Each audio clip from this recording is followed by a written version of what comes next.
Bon, salut Lucas. Salut Jérém. T'es en forme? Je suis en forme. C'est aujourd'hui le premier épisode du Street Style de Bungle. On entre dans le vestiaire de Lucas. Ouais. Lucas, où est-ce que tu vas nous amener aujourd'hui?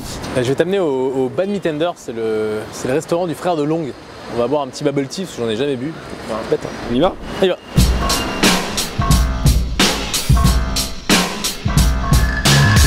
Là on est au Badmitender. Le Badmitender c'est une petite échoppe, une petite boutique alimentaire qui est ouvert le frère de Long.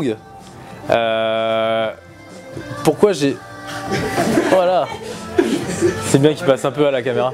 Pourquoi j'ai choisi cet endroit? Parce que déjà je suis un peu d'origine vietnamienne, donc le banh mi c'est mon dada. Déjà je m'appelle Lucas, j'ai 25 ans. Je vis toujours chez ma mère, c'est important.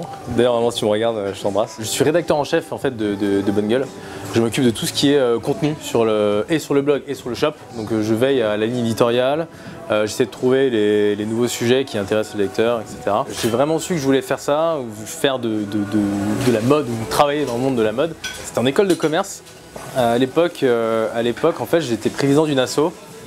Ça s'appelle l'ISC Studio. Je ne sais pas trop ce qu'ils deviennent aujourd'hui, mais à l'époque on organisait un concours de jeunes créateurs en France, donc qui lançait des jeunes créateurs sortis d'école aussi. C'est aussi par ce biais que j'ai rencontré Geoffrey et Benoît, parce que je leur ai proposé de participer au jury. Je voulais pas faire de la mode podium, parce que les créateurs qu'on lançait c'est vraiment de la mode podium. Moi c'était plutôt de la mode quotidienne qu'on rencontre sur les blogs, et c'est pour ça que j'étais hyper intéressé de travailler avec Geoffrey et Benoît. Sur Bungle, sachant que la démarche, j'adorais la démarche de conseil. Tu sais, quand t'es jeune, t'aimes bien séduire, donc t'es plus dans le conseil, tu vois. Et à la base, d'ailleurs, j'ai connu Bungle parce que je cherchais des conseils en séduction. J'ai rencontré ma copine, j'étais habillé. Après quoi, elle m'a dit que j'étais habillé comme une merde, faut le dire. Mais elle était très honnête d'ailleurs à ce moment-là. Mais j'étais en teddy. Je crois que j'avais un teddy rouge Zara tout dégueulasse, et en dessous j'avais un gilet de costume. Tu vois, enfin t'imagines déjà la démarche qui va pas droit. Donc du coup j'ai jamais porté beaucoup d'importance à ça, mais maintenant je pense que j'irai comme ça. Déjà de manière globale c'est une tenue assez urbaine, mais aussi un peu route, tu vois. Je peux marcher dans les flaques sans me mouiller les pieds avec ces boots, parce que c'est des Mirmin. Mirmin, c'est une marque que j'ai découvert l'année dernière, je crois, que j'aime beaucoup. Ça tient le coup, je les entretiens pas, hein. Je les ai jamais brossés, rien du tout. Peut-être les lacets qui sont un peu défoncés seulement, mais voilà, elles m'accompagnent partout, elles sont hyper pratiques. Là je vais la jouer corporate, mais mon jean Bungle, pareil, qui m'accompagne un peu partout. Fidèle, hein. Fidèle au poste. Quand c'est pas le brut, c'est le jean stretch. Sur le haut de ma tenue, mon t-shirt Muji, j'adore le t-shirt blanc. Pour moi, c'est la base du vestiaire masculin, le t-shirt blanc. Et il y a des gens qui... Oh, tu sais, on te fait perdre des clients, hein, pour de vrai. Hein. Tant pis. Donc ouais, mon t-shirt Muji, j'ai plein de t-shirts blancs. Franchement, j'en ai acheté peut-être une bonne trentaine dans ma vie. Je prends des t-shirts blancs, tu vois. Mais les t-shirts Muji, c'est les plus stables en termes de sizing, en termes de qualité, en termes de forme, longueur de manche, c'est hyper important parce que j'aime bien remonter un petit peu les manches. Cette chemise que je porte ouverte, c'est une Abbey & Rose. Sur le marché français, je trouve pas beaucoup de chemises casual avec un col assez évasé, à l'italienne, sans faire de chauvinisme, mais à l'italienne, parce que j'aime bien quand le col s'étale bien sur le cou, et au niveau du fit, je trouve ça nickel. Donc c'est bien pour cruiser un peu le week-end, quoi, tu vois. Et pour ma veste en jean, j'ai un peu honte, mais c'est une Pull & Bear. Alors pourquoi je suis allé chez Pull & Bear alors qu'on le déconseille, enfin on conseille un peu mieux sur Bungle.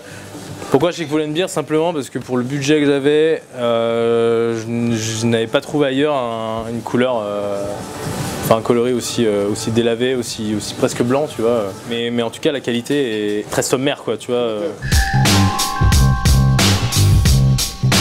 Mes bracelets, en fait, j'investis pas beaucoup dans mes bracelets. Pourquoi? Parce que j'aime bien changer, même si on revoit toujours les mêmes sur le bon look, mais j'aime beaucoup les bracelets, j'en ai plein chez moi. Ça marche au coup de cœur en fait. Ceux-là, je les ai achetés chez River Island en Angleterre. J'aime bien mettre mes bracelets aussi du côté de la montre. trouve que ça habille en fait, ça fait moins classique, tu vois, parce que c'est, je pense quand même une montre assez classique. Une réédition de l'Himalaya de 56, je crois.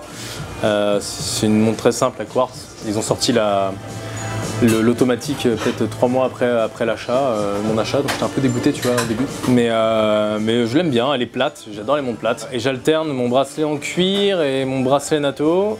Le NATO en été, le cuir en hiver, pour pas suer dans le bracelet comme un gros dégueulasse. Et ensuite, pour ces 2 accessoires, ça vient d'une petite boutique dans le Marais. J'aime bien, comme je t'ai dit, Abby & Rose. Poulet and Beer, alors bon, voilà qui s'implante. Hein. Non, Abby & Rose, j'aime beaucoup. J'aime beaucoup leur démarche. Ils ont relancé une marque de chemises. Donc ils ont gardé le savoir-faire, mais ils ont changé un petit peu la DA derrière. Et je trouve ça hyper intéressant de garder un petit peu un patrimoine. En fait, depuis que je suis gamin, depuis que j'ai 15 ans, je me suis toujours dit, un jour, j'aurais de l'argent, je m'achèterais un costume Tom Ford. Pourquoi je sais pas. J'adore en fait, j'adore Tom Ford, enfin, son histoire, j'adore ses créations. Et un costume Tom Ford. Qu'est-ce qui te plaît chez Tom Ford pour quelqu'un qui connaît? Les revers, c'est génial quoi. Les revers, la construction de veste, c'est fou. Et non, mais enfin, le prix est exorbitant. Si j'avais un délire vestimentaire, j'irais vers Tom Ford. Ou Keaton en Italie, ouais. Keaton pour le côté napolitain, Keaton j'aime beaucoup. On pense souvent que les gens qui bossent dans la mode ou qui adorent la mode sont très attachés à leurs vêtements ou sont très matérialistes.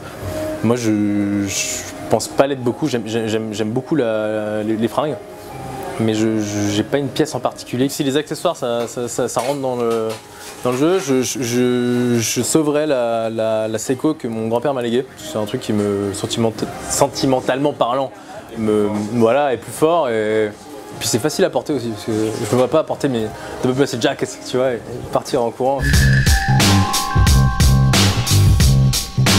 Pamplemousse, c'est important. Et non, mais le mot de la fin, ce qui est important, c'est de se sentir bien dans ses vêtements. Manger sain. 5 fruits et légumes par jour. 5 fruits et légumes par jour. Ce que tu bois, c'est ça ou pas là? Ce que t'es en train de Ce que je chante, alors ouais, je viens de découvrir ça. C'est ça ou pas? Et le frère de Long m'a gentiment fait un bubble tea. Mixture. Bubble tea, alors c'est du thé, du thé à quoi Long?